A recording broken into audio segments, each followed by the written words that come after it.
नमस्ते सत श्री अकाल। रदेवों के दे महादेव एपिसोड है जी 199 पार्ट 2 है। लाइक शेयर सब्सक्राइब कर दो। स्ट्रेट चलते हैं वीडियो की तरफ। इनका नाम है राणा मोहम्मद अली, मोहम्मद समीर खोखर, मलिक सत्यान Iqbal. So guys let's start.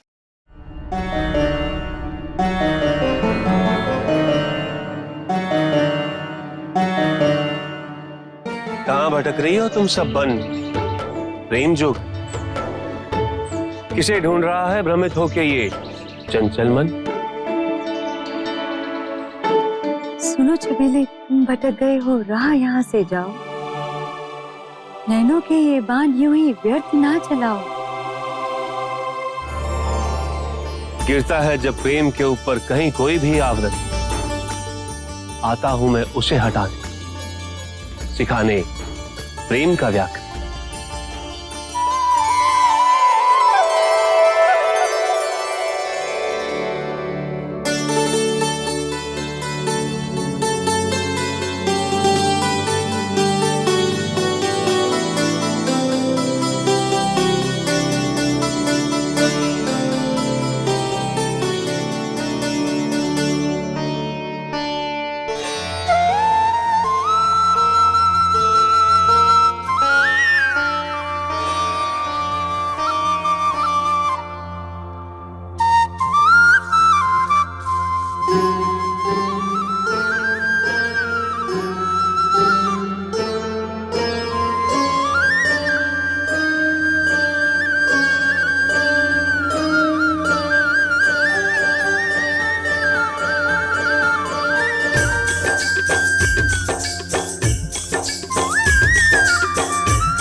Mahadev, अंततः आपने इनके हृदय में प्रेम में भक्ति का बीजारोपण कर ही दिया।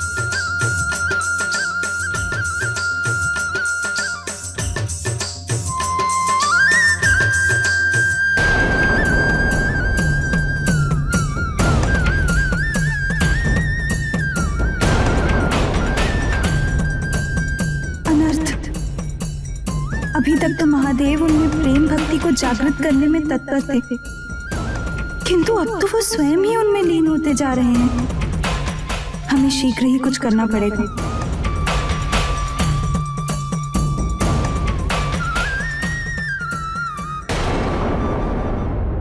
अपनी महिमा सारे संसार को दिखाने के लिए आ गया है, ताकि सभी मनुष्य हमारे ईश्वरत्वों को स्वीकार करके हमारी पूजा अर्चना करें।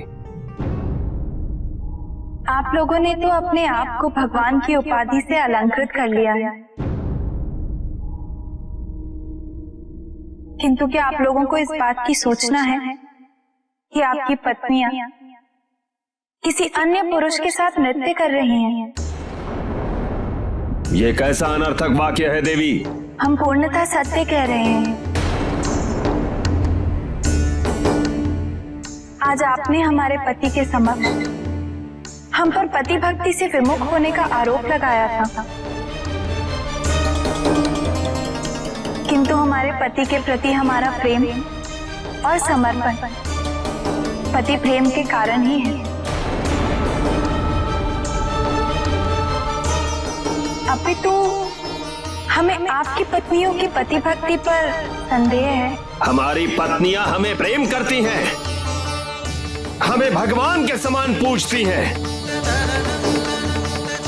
यदि आपको हमारे कथन पर विश्वास नहीं हो रहा, तो आप स्वयं चलकर देख सकते हैं।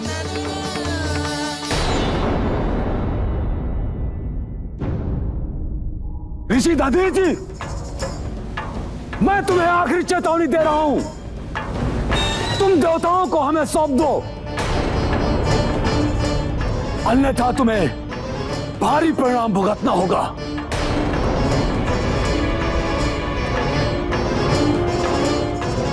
आप निश्चिंत रहे देवगण, मेरे जीवित रहते आपको कोई क्षति नहीं पहुंचा सकता। उचित है ऋषिवर, यदि तुम्हारी यही मंशा है तो अब देवताओं के साथ साथ तुम्हें भी इस रक्त बीज का कोप भाजन बनना होगा।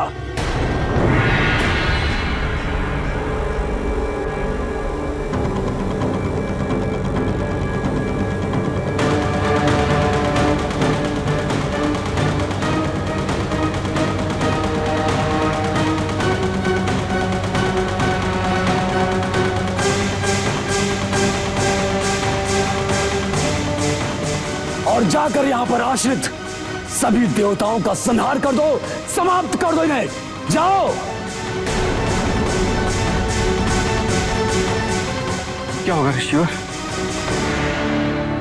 ऋषिवर, ऐसी विकट परिस्थिति में तो इनसे युद्ध करना ही उचित रहेगा।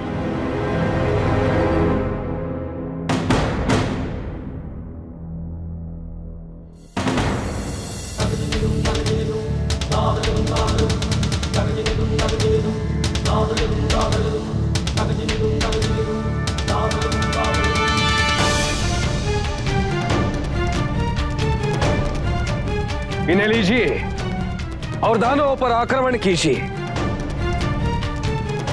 ये शस्त्र दानवों का हनन करने में समर्थ है।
आश्चर्य है,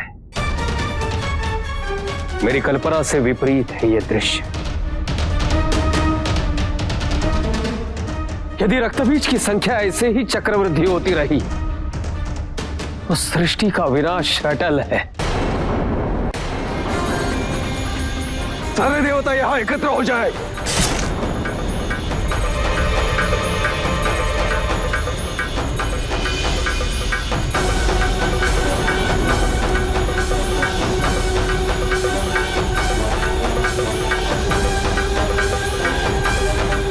ऐसे एक पक्षी युद्ध से कोई लाभ नहीं।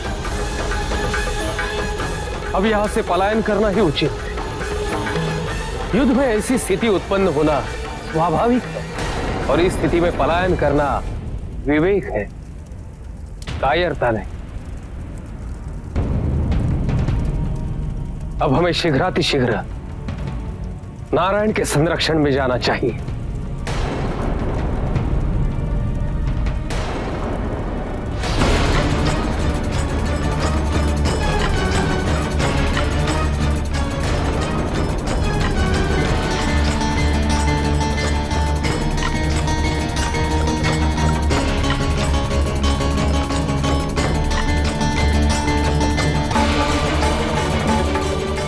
कब तक भागोगे तुम सब?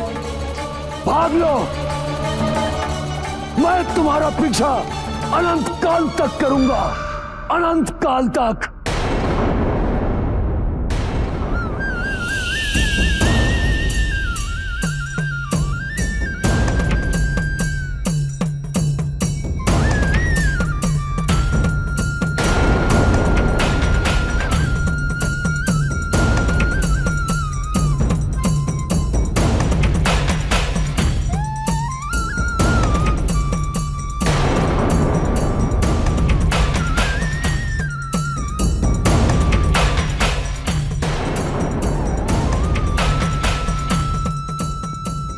चरित्रहीन, तुम हमें अपना पति और भगवान मानती हो, किंतु अन्य पुरुष के साथ यहां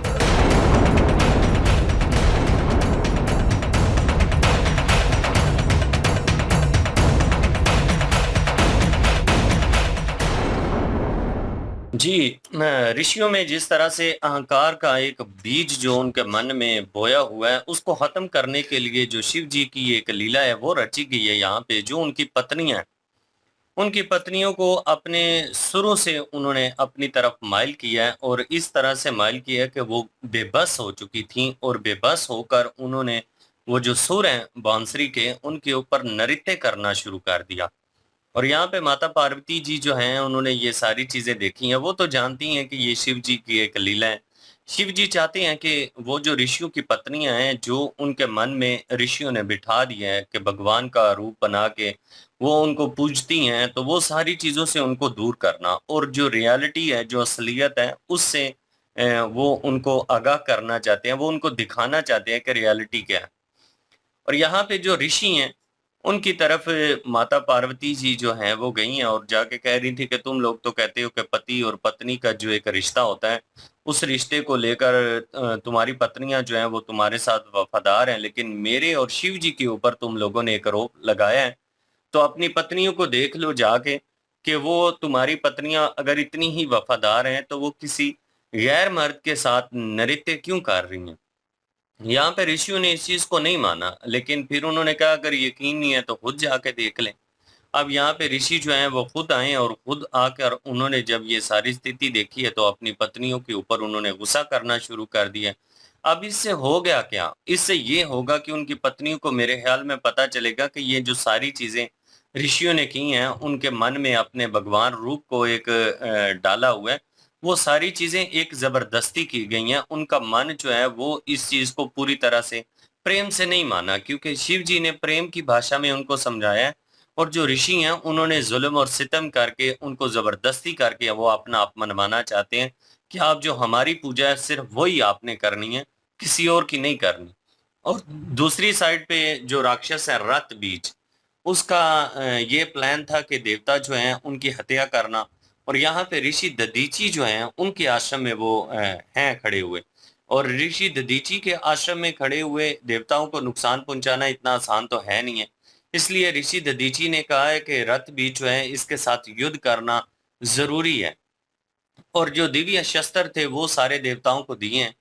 वो दिव्य शस्त्रों से जब उन्होंने प्रहार करना शुरू किया देवताओं ने, वो जूं जूं रथ भी जो है उसके जितने भी राक्षस भेजे हुए थे, जितने भी सैनिक भेजे हुए थे, जूं जूं उनके ऊपर प्रहार हो रहा है, उनके जितने कतरे जमीन के ऊपर खून के गिरते हैं, उतने ही रथ भी जो है वो और जन्म लेते हैं।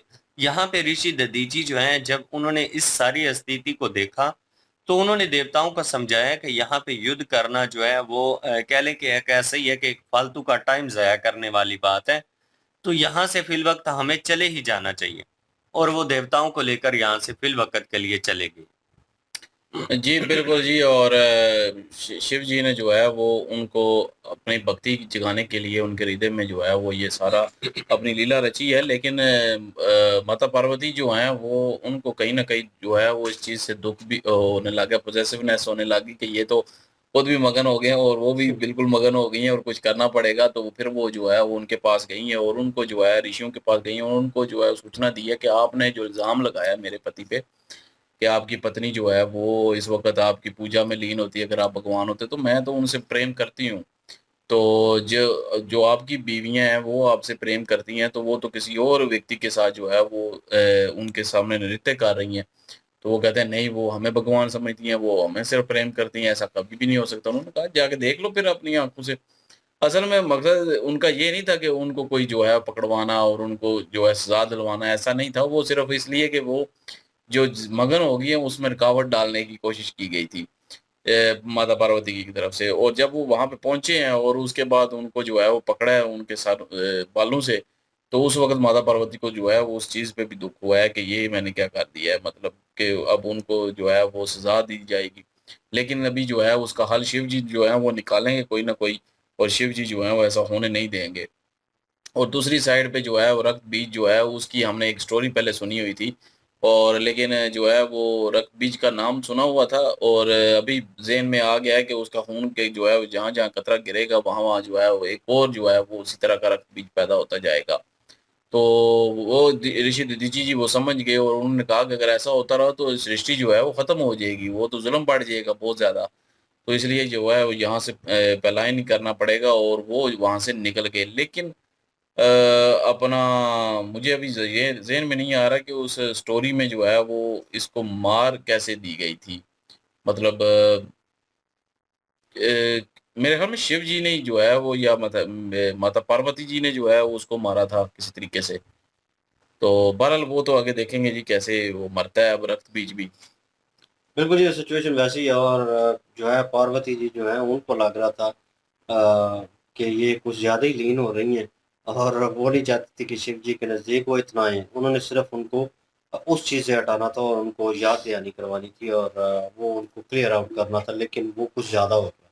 उन्हें लगा कि उनके जो पति हैं उनको बुलाना चाहिए, बुलाए गए और जो सिचुएशन हुई वो आप लोगों के सामने है। लेकिन अनदर हैंड वहाँ पे जो ड्रामा लगा हुआ है ऋषि दधीची और क्या नाम है देवों के दरमियान, वो जो है वो आपस में वार्तालाप कर रहे थे। एट द एंड यही उन्होंने नतीजा निकाला है कि जंग ज़रूरी नहीं है कि हम लड़ते रहें, यहाँ से निकलना जो है वही बेहतर होगा, क्योंकि ये सिचुएशन तो कॉम्प्लिकेटेड होती जा रही थी और जितने मारेंगे उतने बनते जाएंगे। जैसे जैसे खून गिरेगा खून की तादाद जो है वो डबल होती जाएगी और वो जो कह लें कि क्या नाम है उसका रग बीज जो था, उसने एक आइडिया भी निकाला कि अपना खून जो है, क्योंकि आग का दायरा बना दिया था और उसके अंदर गिराया और वहाँ पे भी वो बनना शुरू हो गया और वो प्रकट हो गया, लेकिन उसके बावजूद वो वहाँ से निकल गए। तो ये हल तो मेरे ख्याल में शिव जी ही कर सकते हैं, इसका कोई हल जो है। और लेट्स सी वो पता चलेगा नेक्स्ट पार्ट पे क्या सिचुएशन होती है, किस अभी तरह तो हैंडल करते हैं उसको। विष्णु जी के पास गए हैं ना हाँ, मेरे इसका में भी हल हो करने सकता है लगे। कोई हल जो है वो निकले।